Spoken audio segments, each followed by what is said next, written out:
Budget ಅಧಿವೇಶನದ ಬಳಿಕ ಸಂಪುಟ ಸರ್ಜರಿ ಪಕ್ಕಾನಾ ಅನ್ನುವಂತ ಚರ್ಚೆ ಮತ್ತೆ ಮುನ್ನೆಲೆಗೆ ಬರ್ತಾ ಇದೆ. ಅರ್ಧಕ್ಕರ್ಧ ಹಾಲಿ ಸಚಿವರು ಯಾರಿದ್ದಾರೆ ಅವರಿಗೆಲ್ಲ ಸಿದ್ದು ಸಂಪುಟದಿಂದ ಕೋಕ್ ಸಿಗುತ್ತೆ ಅನ್ನುವ ಭವಿಷ್ಯವಾಣಿ ಕಾಂಗ್ರೆಸ್ ಪಾಳಯದಿಂದಾನೇ ಲಭ್ಯ ಆಗ್ತಿರೋದು. ಹೊಸಬರಿಗೆ ಅವಕಾಶವನ್ನ ಕೊಡಲಾಗುತ್ತೆ. ಹೀಗಾಗಿ ಮಂತ್ರಿಗಿರಿ ಆಕಾಂಕ್ಷಿಗಳಲ್ಲಿ ತಳಮಳ ಏರ್ಪಟ್ಟಂಗೆ ಕಾಣಿಸ್ತಾ ಇದೆ.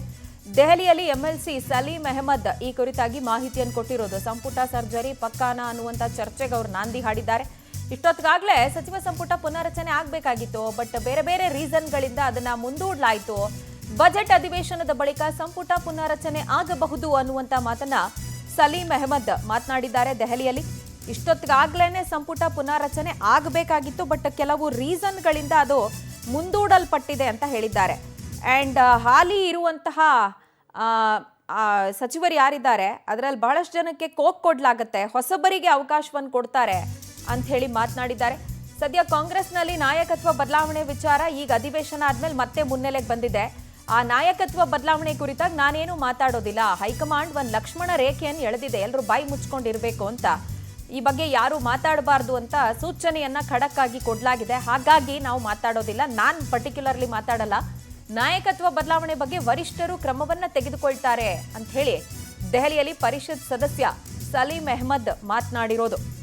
ಒಂದು ಕಡೆ ಬಜೆಟ್ ಅಧಿವೇಶನದ ಬಳಿಕ ಸಂಪುಟ ಸರ್ಜರಿ ಪಕ್ಕಾನಾ ಅನ್ನುವಂಥ ಚರ್ಚೆ, ಕುತೂಹಲ, ಅದರ ಜೊತೆಗೆ ನಾಯಕತ್ವ ಬದಲಾವಣೆ ವಿಚಾರ ಇಷ್ಟು ದಿನ ಏನು ಬೂದಿ ಮುಚ್ಚಿದ ಕೆಂಡದಂಗಿತ್ತು, ಅಧಿವೇಶನ ಮುಗಿದ ಮೇಲೆ ಮತ್ತೆ ಸ್ಫೋಟವಾಗಿದೆ.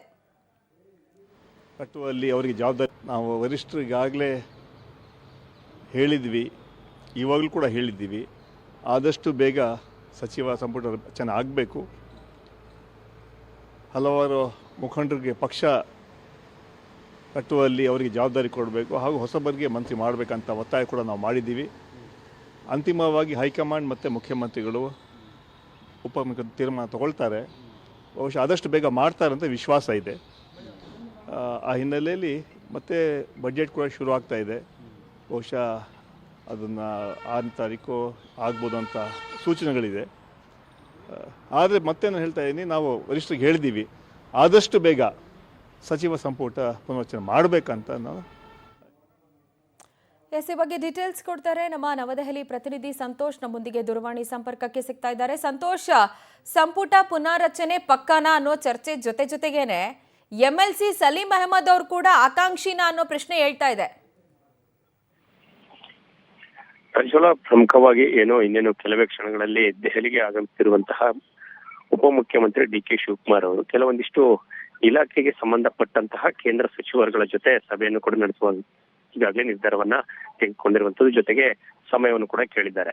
ಅಧಿಕಾರಿಗಳು, ಕೇಂದ್ರ ಜಲಸಂಪನ್ಮೂಲ ಇಲಾಖೆ ಅಧಿಕಾರಿಗಳು ಹಾಗೂ ಸಚಿವರುಗಳ ಜೊತೆ ಸಭೆಯನ್ನ ಹೊರತಾಗಿ ಪಕ್ಷದ ಕೆಲವೊಂದಿಷ್ಟು ಚಟುವಟಿಕೆಗಳ ಬಗ್ಗೆ ಕೂಡ ಹೈಕಮಾಂಡ್ ಮಟ್ಟದಲ್ಲಿ ಚರ್ಚೆಯನ್ನ ನಡೆಸುವ ಸಾಧ್ಯತೆಗಳನ್ನ ನಿರೀಕ್ಷೆ ಮಾಡಬಹುದು.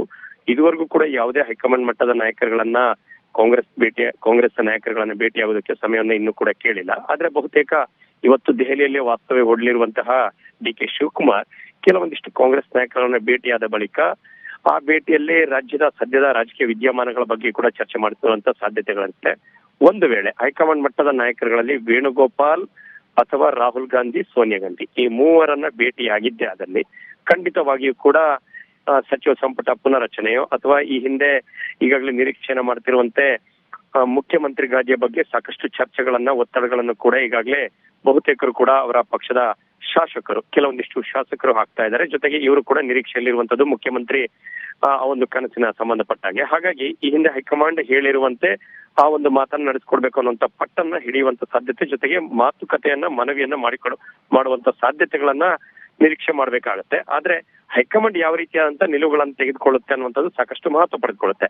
ಇನ್ನು ಸಲೀಂ ಅಹಮದ್ ಸಹಜವಾಗಿಯೂ ಕೂಡ ಕಳೆದ 2-3 ತಿಂಗಳಿನಿಂದಲೂ ಕೂಡ ಈ ರೀತಿಯಾದಂತಹ ಹೇಳಿಕೆಗಳನ್ನ ಕೊಡ್ತಾ ಇರುವಂತದ್ದು, ಪಕ್ಷ ಹೈಕಮಾಂಡ್ ಯಾವ ರೀತಿಯ ನಿಲುವುಗಳನ್ನು ತೆಗೆದುಕೊಳ್ಳುತ್ತೆ ಅದಕ್ಕೆ ನಾವೆಲ್ಲ ಬದ್ಧರಾಗಿರ್ತೇವೆ ಅನ್ನೋದು. ಇನ್ನು ಸಹಜವಾಗಿ ಶಾಸಕರಾಗಿರುವಂತಹ ಸಲೀಂ ಅಹಮದ್ ಸಚಿವ ಸ್ಥಾನದ ಆಕಾಂಕ್ಷಿ ಕೂಡ ಆಗಿರುವಂತದ್ದು. ಸಹಜವಾಗಿ ಹೈಕಮಾಂಡ್ ಯಾವ ಜವಾಬ್ದಾರಿ ಕೊಟ್ಟರು ಕೂಡ ನಾವು ನಿರ್ಭಾಯಿಸಕ್ಕೆ ಸಿದ್ಧನಿದ್ದೇನೆ ಅನ್ನುವಂತ ಒಂದು ಹೇಳಿಕೆ ಕೊಡುವ ಮುಖಾಂತರವಾಗಿ ಅತಿ ಶೀಘ್ರದಲ್ಲಿ ಯಾವ ಒಂದು ಬದಲಾವಣೆಗಳು ಅಥವಾ ಸಚಿವ ಸ್ಥಾನ ವಿಸ್ತರಣೆ, ಪುನರಚನೆ ಆಗುವಂತ ಸಾಧ್ಯತೆಗಳಿದೆ ಅನ್ನುವಂತ ಒಂದು ಅರ್ಥವನ್ನ ಕೊಟ್ಟಂತೆ ಕಾಣ್ತಾ ಇದೆ ಅವರ ಹೇಳಿಕೆಯಲ್ಲಿ. ಪ್ರಜ್ವಲ. ಫೈನ್ ಸಂತೋಷ್, ಥ್ಯಾಂಕ್ ಯು ತಮ್ಮೆಲ್ಲ ಡೀಟೇಲ್ಸ್ಗೆ.